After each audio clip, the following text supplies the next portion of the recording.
Just a quick story video about standards and reality. A number of years ago, I I worked with a man who had spent 30 years in the Air Force, and he'd had a number of fun times, including helping to clean up the Jonestown massacre in Guyana, other fun things. And he told me a story, kind of a fun little story, a moralistic story.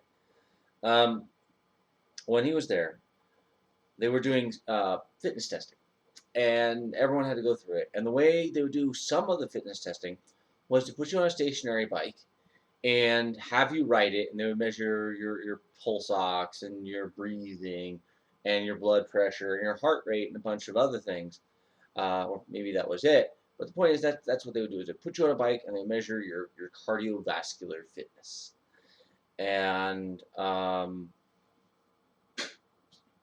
and everyone went through it, and that was fine. And one skinny kid who looked pretty good in shape, one airman, failed, and he failed the test. He failed the test. And he failed the test, and that's all that he was told.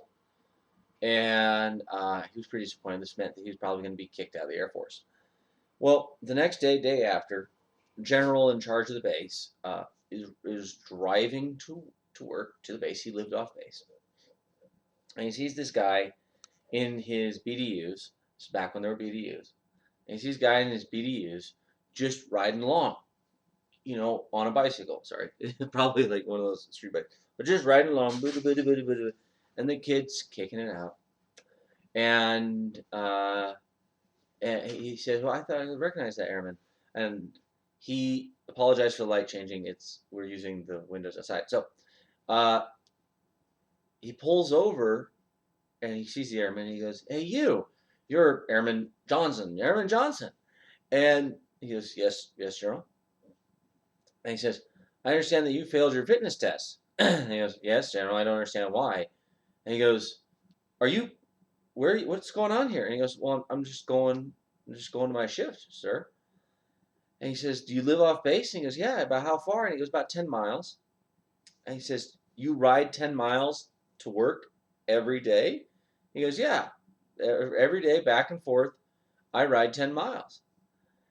And he goes, "And he failed the test." He says, "Yeah." And he says, "Isn't the test putting you on a bicycle?" He goes, "Yeah." And he goes, "I'm going to fix this."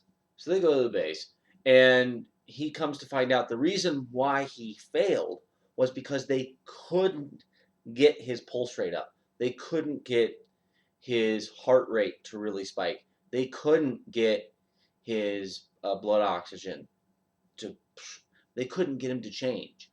And they figured that he was cheating. And so that's why he failed. But the general said, "Look, I just saw this kid biking 10 miles to base. You're putting him on a stationary bike. He's biking 20 miles 5 days a week. This isn't going to do anything. We need something else." And they ended up finding something else, but there was some fits thrown about how, well, this was the standard test and it was unfair to other airmen and yada yada yada. And the general said, "I don't care. I saw this guy biking. It's not gonna work.